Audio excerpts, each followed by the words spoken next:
Hola a todos, les habla Neo. Luego de 7 meses, más o menos, regreso por acá. Estoy un poco oxidado en esto, así que les pido paciencia, ¿ok? Nosotros hemos hablado bastante acerca de la salvación espiritual, pero muchas personas aún quieren escuchar del tema, así que he decidido hacer una serie de videos en respecto a esto y dejaré este tema, considero yo, clarísimo para las personas que aún se sienten inseguras y demás. Para hoy veremos algunos de los textos más usuales que utilizan las personas para, según ellos, demostrar que la salvación es por medio de obras y fe. ¿Ok? Una combinación de ambas, ¿no? Antes de ver este video, te recomiendo un video que se llama, espera, ya te digo, ok, sería este video por acá que se llama ¿Puede el Espíritu Santo abandonar a un cristiano salvo? Es necesario que lo veas, en realidad. El estudio dispensacionalista es muy importante porque lo que te mostraré en este video son errores comunes, muy comunes, y te aseguro que estos versos los has escuchado en algún lugar. Aún así ni seas creyente, ¿ok? Así de común es esto. Entonces empezaré con el más obvio que se van a encontrar y es el versículo de Santiago capítulo 2, verso 24. Aquí lo podemos ver. Vale, ok. Entonces, dice así, vosotros veis pues que el hombre es justificado por las obras y no solamente por la fe. Entonces está claro lo que dice, ¿no? Están involucradas la fe y las obras, ¿vale? Entonces vamos a ponerlo por acá, escribámoslo por acá, lo que dice exactamente el verso.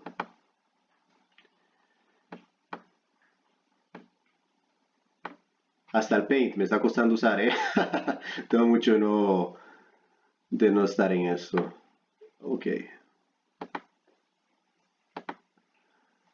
Vale, entonces Santiago dice fe y obras. Perfecto. Pero entonces tenemos un problema acá, ¿no? Los cristianos que creemos en la salvación, que es por medio de la fe, ¿no? Nada más. Entonces hay una incongruencia. ¿Por qué? Porque, ¿qué decía Efesios 2, verso 8? Efesios 2, verso 8 dice lo siguiente.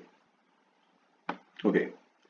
Dice, porque por gracia sois salvos por medio de la fe, y esto no de vosotros, pues es don de Dios, no por obras, para que nadie se gloríe. Está clarísimo también, ¿no? La salvación es por medio de la fe, nada más.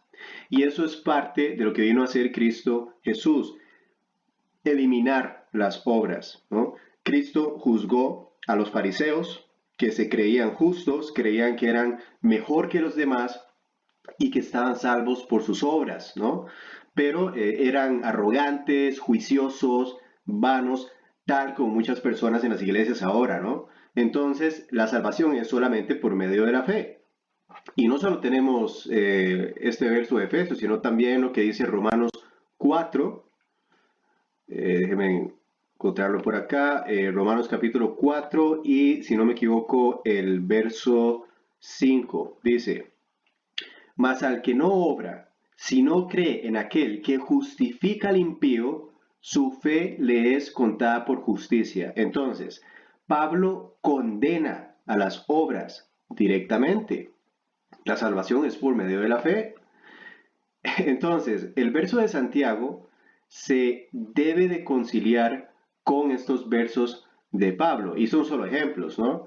Las epístolas de Pablo están llenas de versos donde Pablo explica que la salvación no es por medio de las obras. Tú no estás salvo por medio de las obras. No te mantienes salvo tampoco por medio de tus obras. ¿ok? Y que las obras no te mantienen salvo de todo, ¿no? Sino aceptar a Cristo Jesús y tener fe nada más. Entonces, lo que van a hacer las personas de estas religiones y estos cultos es que intentan combinar ambos versos, ¿no? Y te intentan vender la idea de que es lo mismo. Ah, no, no, no, es que es lo mismo, es lo mismo. Entonces lo intentan arreglar el verso, ¿vale? O sea, mira lo que van a hacer, mira lo que van a hacer. Pablo dice claramente por acá que la salvación es fe, es solamente fe, ¿no? Pero luego en Santiago leemos que es fe y obras, ¿no? Entonces, lo que van a decir es que, sí, es que la salvación es solo por medio de fe, no por obras, pero esta fe produce automáticamente buenas obras. Eso es lo que te van a decir, ¿no? Que la fe va a producir automáticamente buenas obras. Prácticamente están moviendo esta palabra de acá para acá abajo. O sea, a ver, ¿cómo es que recortábamos por acá? Vale, no importa. Prácticamente están moviendo esto y no me está sirviendo el borrador. No sé qué será. Pero creo que usted ya tiene la idea, ¿no? Están moviendo las obras de un lado para el otro, ¿no? Entonces no dicen que es por fe y obra, sino que ahora dicen que sí, que es solo por medio de fe, pero que esto va a producir obras, ¿no? O sea, están moviendo las palabras de un lado para el otro, ya entienden la idea, ¿ok? Y por eso me río.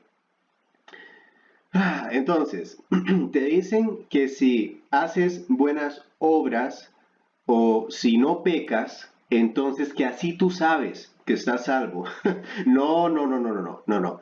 Es una interpretación ingeniosa, pero es completamente errónea y además es una interpretación personal, porque las personas tienden a poner sus interpretaciones personales a los versos y de esta manera rescatan sus creencias, no su religión. Pero más bien estos versos se contradicen totalmente, ¿ok? Uno te está diciendo, bueno, varios de Pablo, te dice, la salvación es solo por medio de la fe, punto, es solo por medio de fe. Pero vas a otros versos y lees, es por fe y obras, ¿no? Entonces, vamos a explicar el por qué. Es mucho más fácil de lo que piensas. Así que regresemos a Romanos 4 y leeremos de nuevo el verso 5. Dice, mas al que no obra, si no cree en aquel que justifica al impío, o sea, Jesucristo, su fe le es contada por justicia. O sea, si una persona cree, pero no obra del todo, esa fe automáticamente le es contada por justicia. Entonces el verso no solamente dice que Cristo te justifica solo por tener fe, sino encima de ello dice sin obras, sin obras. Eso significa tener solamente fe. Mira, solo tienes que leer los versos a como están, no muevas palabras, no agregues interpretaciones personales. Entonces, ¿tenemos un problema por acá? Pues no, no hay ningún problema. ¿Qué dice el primer verso de Romanos, del capítulo 1? ¿Qué dice el primer verso de Romanos del capítulo 1? Tan fácil como esto, ¿no? Dice, Pablo, siervo de Jesucristo, llamado a ser apóstol, apartado para el Evangelio de Dios. Sigo leyendo.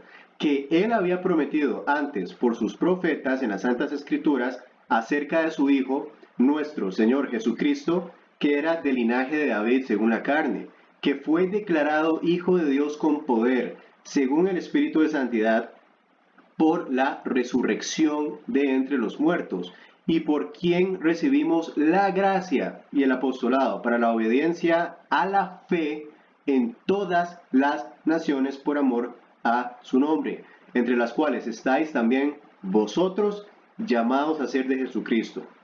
Le está hablando a la iglesia, le está hablando a los cristianos, nosotros. Eso es lo que dice Santiago. En Santiago, ¿acaso le están hablando a la iglesia, a los cristianos? No. ¿Sabes a quién se dirige Santiago? A los judíos. Santiago le está escribiendo esta carta a los judíos que estaban dispersos por todas las naciones. Leamos Santiago capítulo 1, verso 1.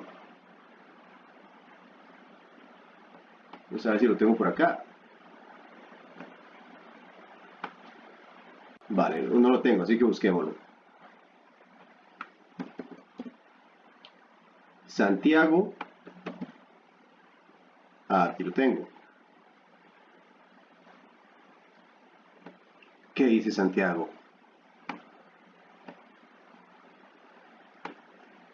Salutación. Santiago, siervo de Dios y el Señor Jesucristo, a las 12 tribus que están en la dispersión. Salud. ¿Hay una contradicción? No, no hay ninguna contradicción porque les están hablando a grupos de personas diferentes. Pero, claro, ¿no? Se saltan hasta los versos que dice que la fe sin obras es muerta, pero ni se fijan a quién les están hablando. Y no solo eso, hermanos. En Santiago, capítulo 5, esa era la que tenía antes, ¿no? Por acá. Ajá. En el capítulo 5, vamos a leer del 5 al verso 7 más o menos, porque Santiago te muestra el periodo de tiempo en donde habla. Ahora escuchen ustedes los ricos, lloren a gritos por las calamidades que se les viene encima. Se ha podrido su riqueza y sus ropas están comidas por la polilla. Se han oxidado su oro y su plata. Ese óxido dará testimonio contra ustedes y consumirá como fuego sus cuerpos. Han amontonado riquezas. Y eso que estamos en los últimos tiempos. Está hablando de los últimos tiempos de la tribulación. Sigo leyendo. Oigan cómo clama contra ustedes el salario no pagado a los obreros que les trabajaron sus campos. El clamor de esos trabajadores ha llegado a oídos del Señor Todopoderoso. Ustedes han llevado en este mundo una vida de lujo y de placer desenfrenado. Lo que han hecho es engordar para el día de la matanza. Han condenado y matado al justo sin que él les ofreciera resistencia. Por tanto, hermanos, tengan paciencia hasta la venida del Señor. Miren cómo espera el agricultor a que la tierra dé su precioso fruto y con qué paciencia guarda las temporadas de lluvia. Así también ustedes, manténganse firmes y aguarden con paciencia la venida del Señor, que ya se acerca. No se quejen unos de otros, hermanos, para que no sean juzgados. El juez ya está a la puerta. Santiago le habla a los judíos en la tribulación. Y eso está clarísimo, está clarísimo. Incluso mira, esto se puede probar con muchas otras escrituras. ¿Qué decía, por ejemplo, Apocalipsis 7? ¿No? Y de esto ya hablé en otro video. De esto ya habíamos hablado. Apocalipsis 7 se dirige a los 144,000 sellados, ¿no? En el periodo de tribulación. Sale incluso por acá las tribus de los 144,000 sellados. ¿Qué dice Apocalipsis 14 también? Vean el verso 12. Vean el verso 12 de Apocalipsis 14. ¿Qué dice por acá? Aquí está la paciencia de los santos, los que guardan los mandamientos de Dios y la fe en Jesús. Judíos en la tribulación, los que aguantarán hasta el final.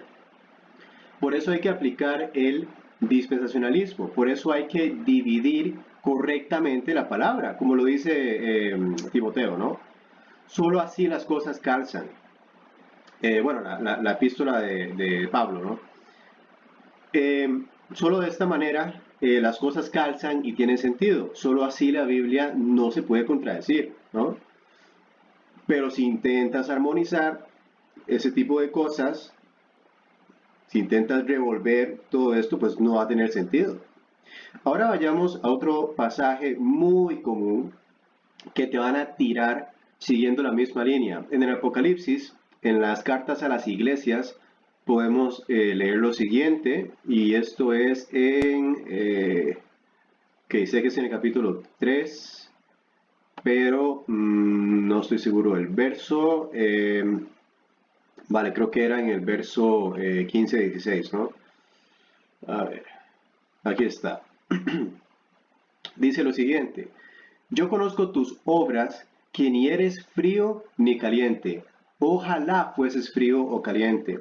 Pero por cuanto eres tibio y no frío ni caliente, te vomitaré de mi boca. Claro, entonces saltan. Mira, acá se habla de la iglesia y Dios te puede vomitar de su boca. Puedes perder tu salvación. A ver, a ver, a ver, a ver. ¿Qué dice Juan en el capítulo 1 del Apocalipsis? Estamos en Apocalipsis, debería ser obvio, ¿no? En qué periodo de tiempo pues estamos hablando, pero bueno, no importa, vamos a leer. ¿Qué dice el verso 9 del primer capítulo de Apocalipsis? Dice: yo, Juan, vuestro hermano y copartícipe vuestro en la tribulación, o sea, está hablando de la tribulación, como sabemos, es la tribulación del fin de los tiempos, pero sigue leyendo. Yo, Juan, vuestro hermano y copartícipe vuestro en la tribulación, en el reino y en la paciencia de Jesucristo, estaba en la isla llamada Patmos por causa de la palabra de Dios y el testimonio de Jesucristo. Yo estaba en el Espíritu en el día del Señor. ¿Lo ven? Estaba en el día del Señor. Y como ya hemos hablado en otros videos, el día del Señor se refiere a la tribulación, a los últimos tiempos. Y hay muchos versos en donde se puede mostrar. ¿Qué pasa con el libro de Hebreos? Lo mismo, no voy a ir ahí por razones de tiempo, pero hay varios versos en Hebreos que demuestran que se puede perder la salvación, pero hay dos grandes detalles. El título del libro lo dice todo, Hebreos, o sea, es para los judíos, ¿ok? Hebreos es la epístola de Pablo escrita para los judíos. Y no solo eso, sino que el contexto de Hebreos es en la tribulación. Y eso se sabe, o sea, esto es común. Porque Pablo sabía que Dios va a lidiar con los hebreos, o bien con la nación de Israel en la tribulación, para su redención. Se habla de una redención nacional, luego de tanta corrupción, ¿no? Luego de darle la espalda al Evangelio, ¿no? Va a haber un nuevo nacimiento de la nación, una purificación, por así decirlo. Pero bueno, vamos a ir al último pasaje popular que se utiliza para probar de que se puede perder la salvación, ¿no? Que la salvación es por medio de obras y tal, como si lo que ya hemos estudiado no fuera suficiente. Pero bueno, por eso es importante el dispensacionalismo. Toda la Biblia es para el creyente, para los cristianos, toda, completa. Pero no toda la Biblia es acerca del creyente. No toda la Biblia es acerca de nosotros. Hay versos en la Biblia que aplican para diferentes personas en diferentes periodos de tiempo. Nunca me cansaré de decirlo, ¿ok? Hay que dividir los versos. Si no divides los versos y combinas toda la Biblia, ¿no? Como haciendo puré de papas, pues es como si le echaras leche agria al puré y pues, luego lo vas a vomitar. O sea, bueno, el último que veremos es un verso de Mateo 24, eh, también, ¿no? Muy popular, muy popular. Ese es uno de los versos más quemados, diría yo, y por eso lo dejé de último. Mateo 24. Entonces, te van a tirar el verso 13, ¿vale? Este lo utilizan los mormones, los testigos de Jehová, católicos, protestantes, todos, absolutamente todos, y te aseguro que este verso lo has escuchado en algún lado, ¿vale? Mateo capítulo 24, verso 13 dice: pero el que se mantenga firme hasta el fin será salvo. Entonces, sacan el verso como usual, fuera de contexto, y dicen: ah, es que hay que obrar bien, hay que evitar el pecado hasta el final, y no se puede pecar del todo, porque si no, pierde la salvación, ¿no? Pero ¿qué dice el verso 3? Aquí mismo en Mateo, ni siquiera nos vamos a ir del capítulo 24, pues, ni siquiera nos vamos a ir de acá. ¿Qué dice el verso 3?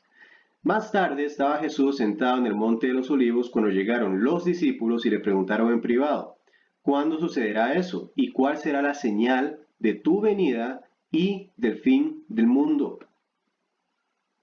Estaba hablando de la tribulación.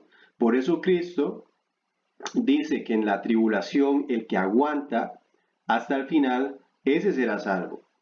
¿Vale? Y no lo estoy diciendo yo, que dice el verso 21.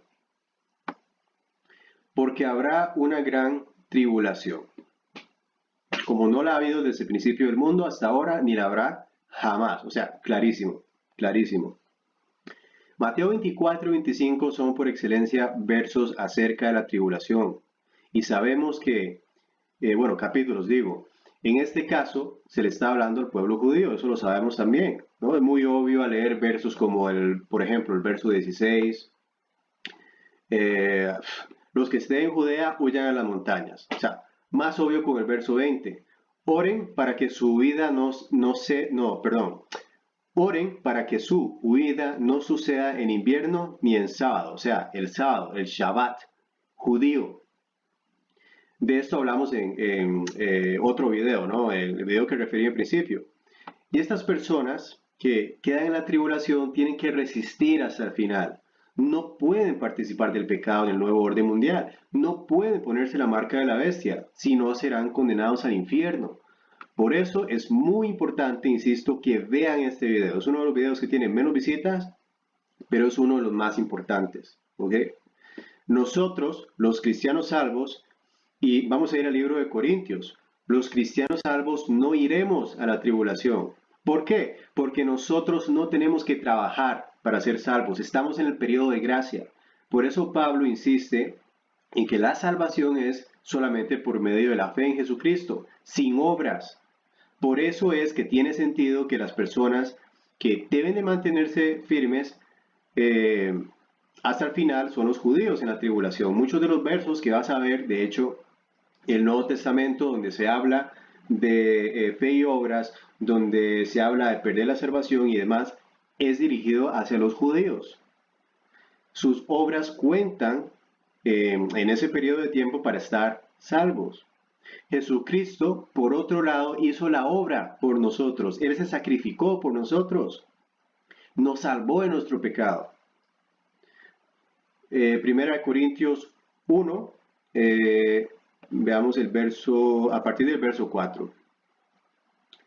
Gracias doy a mi Dios siempre por vosotros, por la gracia de Dios que os fue dada en Cristo Jesús, porque en todas las cosas fuisteis enriquecidos en Él, en toda palabra y en toda ciencia, así como el testimonio acerca de Cristo ha sido confirmado en vosotros, de tal manera que nada os falta en ningún don, esperando la manifestación de nuestro Señor Jesucristo.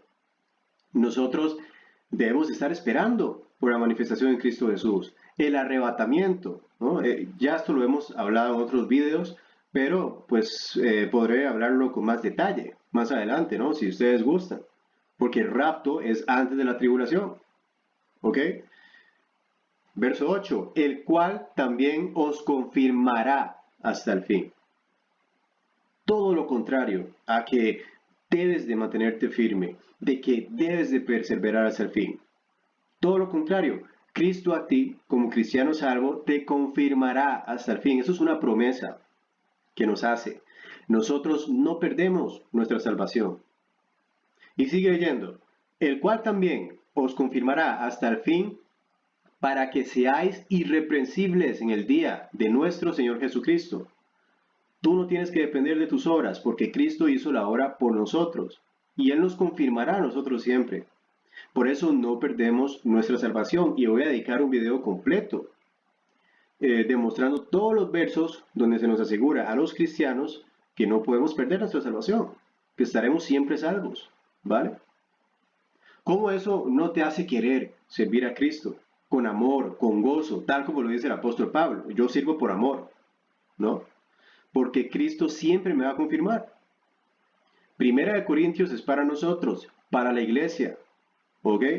Y solo toma a ver los primeros versos, ¿no? ¿Qué dicen los primeros versos de Primera de Corintios? a la iglesia de Dios que está en Corinto, a los santificados en Cristo Jesús, llamados a ser santos con todos los que en cualquier lugar invocan el nombre de nuestro Señor Jesucristo, Señor de ellos y nuestro. Nuestra salvación es por medio de fe, gracias a Cristo. Si no divides los versos, tendrás doctrinas muy erróneas, muy equívocas. Un saludo a todos, chao.